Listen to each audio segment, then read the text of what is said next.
پہلے تو میں سمجھتی تھی کہ شاید یہ کسی بیرونی علاقے کا ڈاکٹر ہوگا، مگر اس کے بول چال دیکھ کر پتہ لگا کہ وہ یہیں کا ہے۔ ہم دوائی لے کر گھر آ گئے۔ شام ہو چکی تھی۔ انور کسی کام سے باہر گیا تھا۔ میں نے ہما کو دودھ پلایا تو اس نے دودھ پیا۔ میں نے اسی طرح ہما کے پاؤں کو ہاتھ میں پکڑ لیا جس طرح ڈاکٹر نے پکڑا تھا، تو ہما چپ ہو گئی تھی، مگر ہما کے پیروں کو ہاتھ میں لیتے ہی مجھے ایک زوردار جھٹکا لگا۔ میں حیران رہ گئی۔ مجھے یقین ہی نہیں ہو رہا تھا۔ ہما کا ایک پاؤں چھوٹا، ایک بڑا تھا۔ میری آنکھوں سے بے ساختہ آنسو نکل آئے۔ میرے دل میں کئی سوالات آ رہے تھے۔ ہما اب چل سکے گی یا نہیں؟ میں نے آج تک اس بات پر دھیان نہیں دیا تھا، مگر وہ اس بات کو جان چکا تھا کہ ہما کو کیا تکلیف ہے۔ ہما کا ٹیسٹ بھی شاید اسی سلسلے میں ہونے تھے۔ اتنے میں انور بھی گھر آ چکے تھے۔ میں نے پوچھا کہاں گئے تھے؟ اس نے بتایا کہ کسی سے پیسے ادھار لینے گیا تھا ہما کے ٹیسٹوں کے لیے۔ میں نے انور کو ابھی یہ بات نہیں بتائی۔ وہ بہت تھک گئے تھے۔ میں نے انہیں چائے بنا کر دی۔ وہ تھوڑی دیر کے لیے سو گئے۔ میں ہما کو سینے سے لگائے صحن میں گھوم رہی تھی۔ میرا صدمہ ناقابل برداشت تھا۔ میں اپنا دکھ فی الحال اپنے سینے میں ہی دبانا چاہتی تھی۔ میں مسلسل دعا کر رہی تھی کہ ہما اس ڈاکٹر کے علاج سے ٹھیک ہو جائے، مگر ہما تو ابھی بہت چھوٹی تھی۔ پتہ ہی نہیں چل سکتا تھا کہ وہ چل بھی سکتی ہے یا نہیں۔ میں نے اسے کھڑا کرنے کی کوشش کی۔ میں مسلسل اسے کھڑا کرنے کی کوشش کر رہی تھی، مگر ہما اس پیر پر بالکل بھی دباؤ نہیں ڈال رہی تھی۔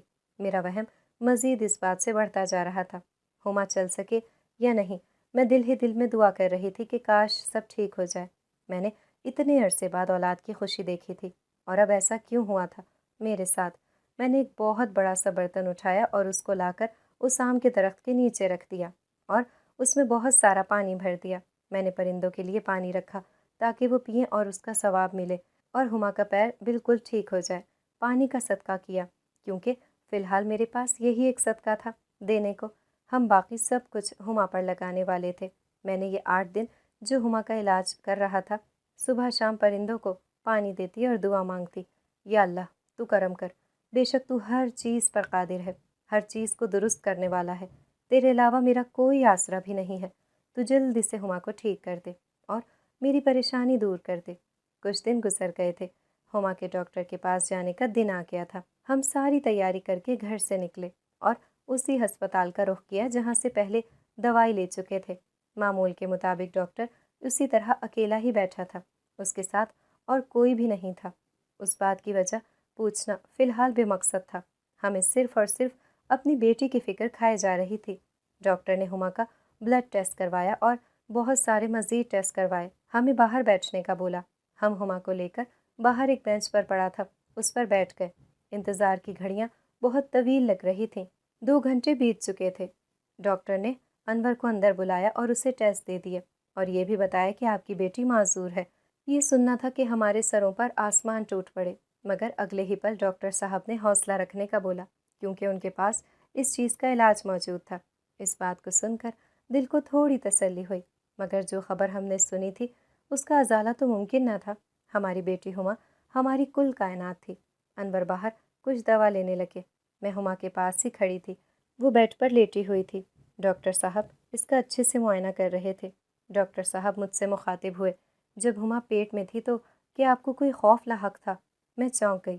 جی ہاں، مجھے رات کو بہت ڈر لگتا تھا۔ اکثر سونے کے بعد میری آدھی رات کو نیند ٹوٹ جاتی تھی۔ وہ میری بات بہت توجہ سے سن رہا تھا۔ کیا آپ کے گھر میں کوئی پرانا درخت بھی ہے؟ میں ڈاکٹر صاحب کی اس بات پر بہت زیادہ حیران ہوئی۔ وہ تو ایک ڈاکٹر تھے، پھر عالم جیسی باتیں کس طرح کر رہے تھے؟ میں بہت حیرانی سے اسے دیکھتی رہی۔ مگر آپ کو کیسے معلوم؟ میں نے حیرت زدہ نظروں سے ان کی طرف دیکھا۔ انہوں نے کہا، انور سے اس بات کا ذکر ہرگز مت کرنا جو باتیں ابھی میں نے تم سے کی ہیں۔ میں بالکل سکتے کی حالت میں کھڑی اس ڈاکٹر کے چہرے کا تعاقب کر رہی تھی۔ یہ کون تھا جسے ہمارے بارے میں یہ سب معلوم تھا؟ وہ بھی میرے بارے میں۔ میں نے ہما کو اٹھایا۔ دوائی انور لے چکے تھے۔ ہم نے ڈاکٹر صاحب کو خدا حافظ کہا اور 8 دن کی دوائی لے کر گھر آ گئے۔ دوائی میں ایک تیل تھا جس کی مالش ہما کو کرنی تھی۔ میں نے گھر آ کر ساری دوائی چیک کی اور ہما کو مالش کرنے لگی۔ میرے ذہن میں اب مسلسل اس ڈاکٹر کی بات گھوم رہی تھی۔ اس نے مجھے انور کو بتانے کا بھی سختی سے منع کیا تھا۔ مجھے ڈر بہت لگ رہا تھا، اگر میں نے اس بات کا ذکر انور سے کر دیا تو کہیں ہما کو کوئی نقصان نہ پہنچ جائے۔ یا پھر کہیں انور مجھے اس ڈاکٹر کی طرف جانے سے روک ہی نہ دے، کیونکہ میری بیٹی کے علاج کا میرے پاس واحد ذریعہ یہ ایک ڈاکٹر ہی تھا، ورنہ پیدائشی معذور کا علاج کافی مشکل سے ہوتا ہے۔ مجھے یہ سب سوچتے سوچتے یہی خیال آیا تھا کہ میں نے اس ہسپتال میں کسی اور مریض کو نہیں دیکھا تھا، مگر انور سے فی الحال کسی چیز کا تذکرہ نہیں کرنا چاہتی تھی۔ اس ڈاکٹر نے مجھے جاتے وقت بہت غور سے دیکھا تھا، وہ یقیناً کچھ کہنا چاہتا تھا مجھ سے، مگر انور کے آتے ہی اس نے خاموشی اختیار کر لی تھی۔ مجھے مسلسل یہی خیال آ رہا تھا کہ آخر وہ کیا کہنا چاہ رہا ہوگا، اسے کیسے پتہ تھا ان سب باتوں کا، اور ان سب باتوں کا ہما سے کیا تعلق تھا۔ میں ہما کو فیڈر دے کر مسلسل اس ڈاکٹر کی باتوں کو سوچنے لگی۔ شام کا اندھیرا پھیل رہا تھا، میں نے اٹھ کر شام کا کھانا بنایا اور مسلسل اس درخت کو دیکھتی رہی۔ اس میں آخر کیا راز چھپا تھا؟ اس درخت میں ایک رات میں نے وہ معذور لڑکی بھی تو دیکھی تھی۔ مجھے اچانک اس رات والی لڑکی کا بھی خیال آیا تھا۔ میں ساری رات ان سب باتوں کو لے کر کافی دیر جاگتی رہی، کبھی صحن میں نکل آتی، کبھی بیٹھی رہتی، مگر آج نہ جانے کیوں اس ڈاکٹر کی بات سن کر میرا خوف ختم ہو گیا تھا۔ میرے علاوہ بھی کوئی تھا جو میری بات کا یقین کر رہا تھا، جسے یقین تھا کہ میں جھوٹ نہیں بولتی اور یہ ساری باتیں سچی ہیں، مگر وہ تو ایک انجان آدمی تھا، ہمارے گھر کبھی آیا بھی نہیں تھا، تو اسے کیسے معلوم تھا؟ میں اسی شک کے ساتھ پورے 8 دن صرف اسی بات کو سوچتی رہی۔ آج ہما کو دکھانے جانا تھا۔ میں نے انور سے کہا آج دوائی ختم ہو گئی ہما کی۔ وہ مجھ سے تھوڑے خفا خفا سے تھے۔ مجھے کہا تم رہنے دو، آج میں خود جاؤں گا دوست کے ساتھ ہما کو دکھانے۔ مجھے اس ڈاکٹر کے پاس ضرور جانا تھا، اسے مجھ سے کچھ بات کرنا تھی، مگر نہ جانے انور کو کس بات کا خوف تھا جو وہ مجھے نہیں لے جانا چاہتے تھے۔ اس دن جب انور کلینک میں داخل ہوئے تھے تو میں اس ڈاکٹر کی طرف ہی دیکھ رہی تھی۔ انور اندر داخل ہو کر بہت خاموش ہو گئے تھے، مجھ سے کوئی بھی بات نہ کی تھی، نہ مجھ سے پوچھا تھا کہ کیا بات ہوئی تھی۔ ان کے جانے کے بعد وہ سارا راستہ بھی بہت خاموش تھے، اور گزرے 8 دنوں میں بھی وہ بہت چپ چپ سے رہے تھے۔ نہ جانے ان کے دل میں کیا چل رہا تھا جو وہ مجھ کو بتانا نہیں چاہ رہے تھے، جبکہ میں خود بھی ان سے کسی بات کا ذکر ابھی نہیں کرنا چاہ رہی تھی۔ ہما کا پاؤں کافی ٹھیک ہونے لگا تھا اس دوائی سے اور تیل کی مالش سے۔ اس کا علاج بہت ضروری تھا۔ میں نے انور کو بہت سمجھایا کہ صرف اپنی بیٹی کے بارے میں سوچیں، اس کی ساری زندگی پڑی ہے۔ انہوں نے مجھے پیروں سے لے کر سر تک ایک نظر دیکھا۔ مہرین، میں پیار کرتا ہوں، بے حد پیار۔ میں نے تمہارے لیے اپنا سب کچھ چھوڑ دیا۔ میں تمہیں اور ہما کو کسی قیمت پر کھونا نہیں چاہتا۔ وہ ڈاکٹر مجھے پسند نہیں، تم اس کے سامنے نہ جایا کرو۔ کیسی باتیں کرتے ہو انور، میں آپ کو دھوکہ کیسے دے سکتی ہوں؟ میں کسی کا خیال بھی اپنے دل میں لانا گناہ سمجھتی ہوں۔ انور نے شاید اس وقت ہم دونوں کو خاموش دیکھ کر غلط سمجھا تھا، مگر ایسی کوئی بات نہیں تھی میرے دل میں۔ میرے لیے فی الحال انور کو یقین دلانا بہت مشکل تھا۔ میں جانے کی ضد کرتی تو وہ مزید غصہ ہوتے۔ وہ ہما کا فیڈر مجھ سے بنوا کر اپنے دوست کے ساتھ ہما کو چیک اپ کے لیے لے گئے۔ آج میں گھر پر اکیلی تھی۔ میرے دروازے پر دستک ہوئی۔ میں نے جیسے ہی دروازہ کھولا تو میرے سامنے وہی فقیرنی تھی جسے میں سالوں سے تلاش کر رہی تھی۔ میں نے اسے دیکھتے ہی پہچان لیا۔ تم کہاں تھی؟ میں کب سے تمہاری تلاش میں تھی۔ وہ ہنس پڑی۔ میں تو سالوں سے تمہارے گھر میں تمہارے ساتھ رہتی تھی، مگر تم مجھے دیکھ نہ سکی تھی۔ میں حیران رہ گئی، ایسا کیسے ہو سکتا ہے؟ میں نے تو کبھی تمہیں اپنے گھر میں نہیں دیکھا۔ اس نے کہا کہ اس جگہ پہلے میرا بسیرا ہوا کرتا تھا، پھر تم لوگوں نے آ کر ہمارے گھر پر قبضہ کر لیا۔ تب میں حاملہ تھی، میرے پاس کچھ بھی کھانے کو نہیں تھا، مگر تم نے اس وقت مجھے ٹوٹا نوٹ دے کر میرا مذاق اڑایا تھا۔ میں اس کے آگے ہاتھ جوڑنے لگی۔ میں نے آپ کا مذاق نہیں اڑایا تھا۔ میں بھلا کیوں آپ کا مذاق اڑاؤں گی؟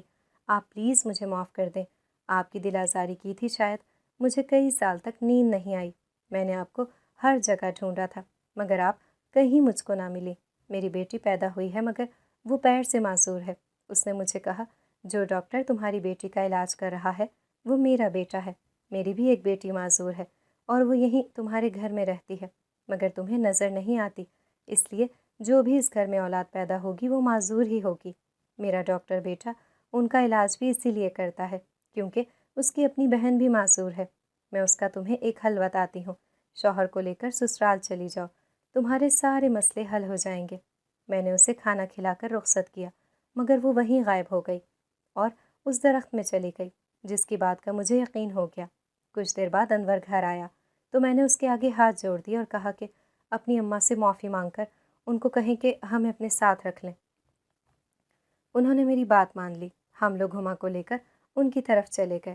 وہ ایک جگہ بیٹھی تسبیح پڑھ رہی تھیں، اللہ تعالیٰ کا ذکر کرنے میں مشغول تھیں۔ اس گھر میں بے حد سکون تھا کیونکہ یہاں پر بڑوں کا سایہ جو تھا۔ میں نے جا کر ان کے آگے ہما کو رکھ دیا۔ انہوں نے میری اور انور کی طرف دیکھا۔ انور ان کے قدموں میں گر گئے۔ انہوں نے رو کر انور کو گلے لگا لیا اور کہا، میں کب سے اس دن کے انتظار میں تھی۔ دونوں ماں بیٹے نے ایک دوسرے کو خوب پیار کیا۔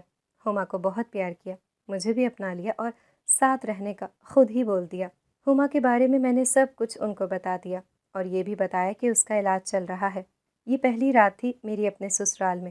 ہم وہ جنات کا گھر چھوڑ آئے تھے۔ میں نے انور کو بھی سب کچھ بتا دیا تھا کہ وہ جنات کا گھر تھا۔ ہما کا علاج پورا ہو گیا تھا، کئی سال گزر چکے تھے۔ ہما بالکل ٹھیک تھی، اب وہ چلتی پھرتی تھی۔ میرا ایک اور بیٹا بھی پیدا ہو گیا تھا جو بالکل انور جیسا دکھتا تھا۔ میں نے اپنی ساس کی خدمت اپنے اوپر لازم کر لی تھی۔ ان کی دعائیں لے کر میرے دل کو بہت سکون ملتا تھا اور پھر ہم سب ہنسی خوشی رہنے لگے۔ اگر آپ کو ہماری آج کی کہانی پسند آئی ہے تو اسے لائک کریں، شیئر کریں اور چینل کو سبسکرائب کرنا مت بھولیے گا تاکہ آپ کو ہر نئی آنے والی ویڈیو کا نوٹیفیکیشن بر وقت ملتا رہے۔